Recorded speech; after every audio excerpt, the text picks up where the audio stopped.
here to propose to take up the concept of equality in this class on political philosophy.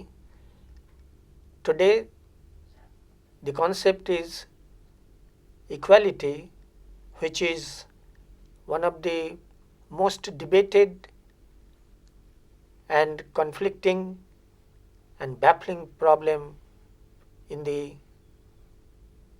field of political theory.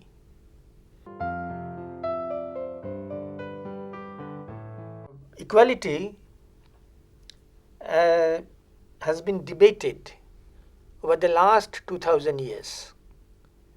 It started all with the ancient Greek philosophers, Plato and Aristotle, who didn't go much deeper into the problem of equality, but they defined it in a way that equality means that giving equal chances to the persons concerned or everybody concerned according to the social status they occupy in the society. That means what we in modern times mean by equality was not quite dealt with properly by these two philosophers because they had other interest to discuss.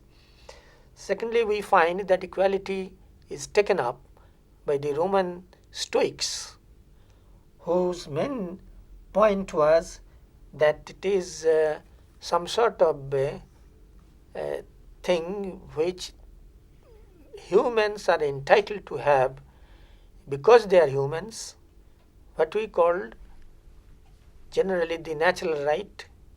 So equal to be treated as equally was supposed to be a natural right. That was the basic contention of the Roman Stoic philosophers. Then we find that Christian fathers, when they discussed this problem of equality, they took quite naturally that all human beings are equal on the grounds that all humans are children of God. So it is basically on their basic religious conviction that they took this position, and we don't get any definite definition of equality as such. When we come to the 18th century, we come to Rousseau, who took really very highly philosophical position to argue in his discourse on the origins of human inequality. It is quite famous document where Rousseau argued that all men are equal because they are morally entitled to be equally treated. But at the same time he pointed out that in the whole course of human history it has never been achieved. Equality as a problem of political philosophy or ideology was taken up by John Locke, who argued also in terms of natural rights, tradition. And what he actually meant by equality is nothing but what we call today equality in the eye of law. We know that John Locke was basically the spiritual father of bourgeoisie ideology, and therefore the position he took that all men, meaning thereby all free men, they should be equally treated by the law. Nothing more than that. When we come to Marx, we find that he viewed this problem from an entirely new angle. He said that bourgeois concept of equality is totally unacceptable to him because it is the equality of people who enjoy the property rights under the capitalist system, and therefore what the bourgeois call equality is nothing but equality among the persons who have got a stake in the property system. And according to him, real equality can be achieved only after abolition of capitalism or destruction of capitalism. And he had his own definition. We will come to that later on. We find that these differences among the liberals about the definition of equality came into light in the 19th century, and it is found that there was some sort of expressions like equal freedoms or vis-a-vis democracy, bourgeois democracy, that they championed. Now, was it a help to democracy, or was it inhibiting freedom? That is, relation between equality and freedom, or equality or liberty. The 19th century liberals were quite loud but not that very clear. If we come to modern liberals in the sense that the early 20th century, if we come to this, I would like to mention two philosophers. One is Hobhouse in his book on liberalism 1911, and another was Richard Toney, whose book on equality in 1931. Now both of them, they made the point very clear that capitalist property system is not acceptable to a certain extent, because it is the capitalist property system which leads to private affluence and public squalor. That humans as private persons, individuals, they may have some equality among themselves only, but the impact of this equality was disastrous when we look into the actual reality in the society.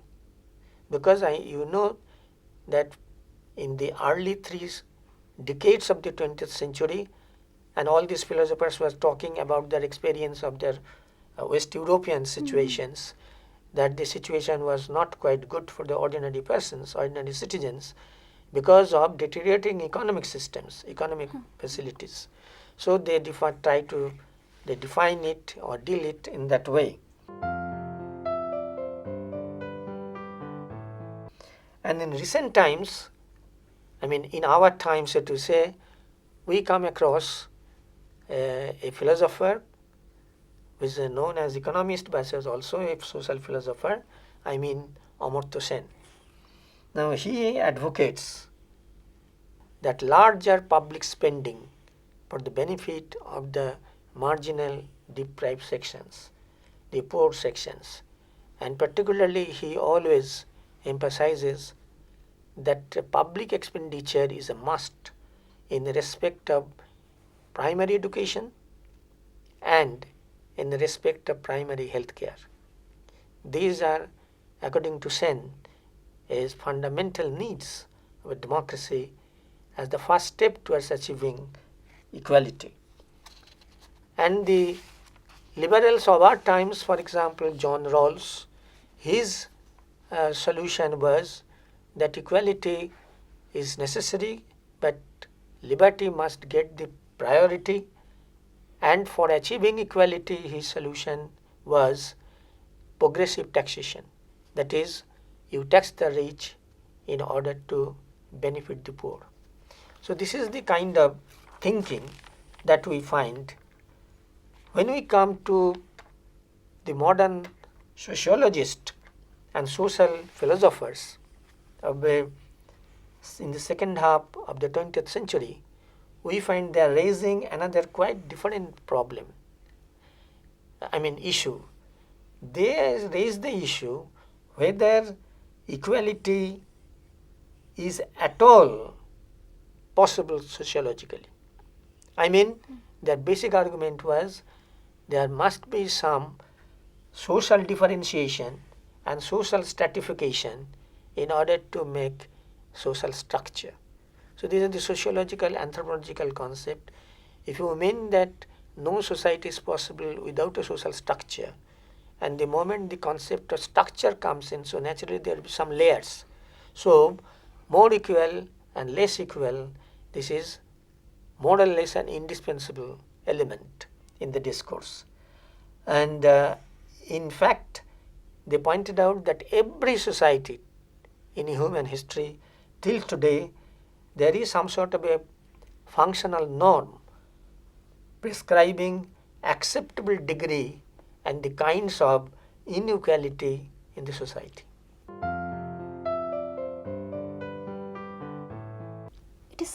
It is somewhat like the caste system prevalent in India, like it justifies the existence of different sections, each performing its own duties.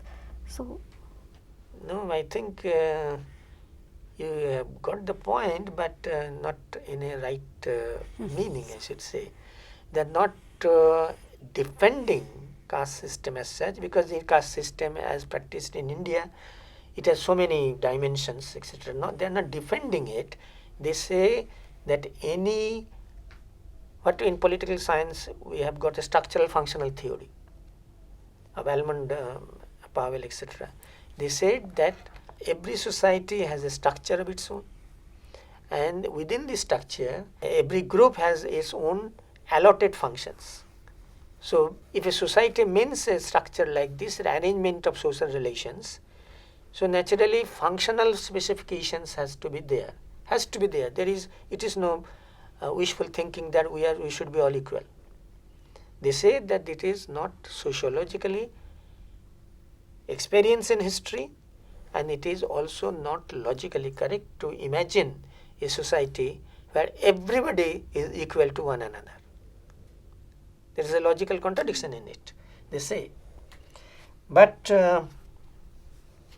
if we have any problem, you tell me right now. No, sir. No, sir. I Structural functional theory, yeah, I got this. Sociologically they say, and anthropologically they say, because they have studied ancient tribes and the modern societies also, for the whole, scanning the whole sociological, anthropological data, they come to this conclusion finally, that imagining a perfectly egalitarian society is not possible. There has to be distinctions. Yes, I mean functional norms vary. Because we cannot imagine equality between, suppose, equality of pay between a surgeon and the tailor, between a scholar and the shopkeeper. Is it possible that everybody should be both equal are in that? performing their relative So functions. functionally they are all useful in society. So I think Harold Lasky, he has some new points to add here in this debate. He said that men are broadly equal under despotism and yet unfree. This is his expression. That if we say you can despotic government, so status of everybody is the same. I mean, is equally sufferer. If liberty is not taken or not approved, then we suffer equally. So in that sense we are equal. But it is correlated, equality to be properly grasped, is correlated with liberty, and equality never implies identity of treatment. So this is a, I think, very cogent point to be noted, that we may say so many things rhetorically or passionately.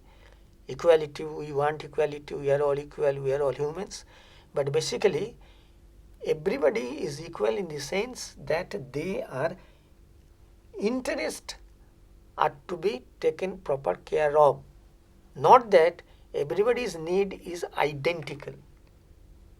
Identical and equal are quite different concepts.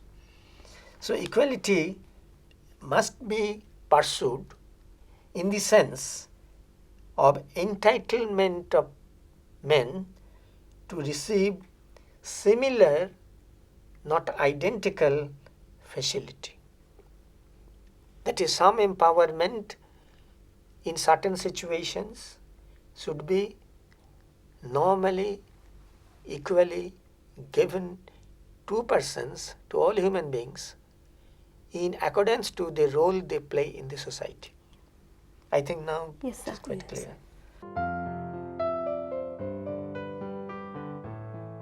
And this Lasky has coined a particular expression. He said that this problem of equality then, as a concept, is the organization of our opportunities. Whether opportunities create entitlements. Entitlement is the moral claim. Then it is reflected in the opportunities provided by the society or government or legislation or whatever we may say. But therefore, it is the social challenge that opportunities are to be properly organized in such a way that entitlement is equal, not that absolute equality is the problem, is a figment of imagination, and it is not possible at all. Now, and in doing that, in organizing opportunities, society or government has to take into account that no one personality suffers frustration. You see, quite a high conception, isn't it? In the context of modern day life, 20th century experience, that if people, for some reason or another, there can be hundreds of reasons, but if they are frustrated, so a frustrated persons and the satisfied persons, according to the different social and economic situations they are in, can never have equal treatment. So, this is, I think, the basic elements of entering into the discourse of equality. Sir, equality, you said in one place that equality means equality of opportunity. That means equal opportunity for all. But if... No. Okay, you finish it first. Okay. But what if not everyone in the society can avail of these opportunities? There may be some who are specially equipped to grab those opportunities than others. Yes, right point. Very right point. When I use the word opportunity, I didn't say opportunity, equal opportunity for all. Never. I mean equal facility to be entitled to the opportunities. Not that the absolute thing is to be equal to all.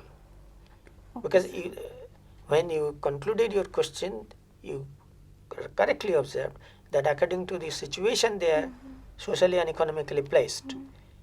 So their needs varies, their aspirations varies, their happiness varies. Isn't it? Yes, sir. Thank you.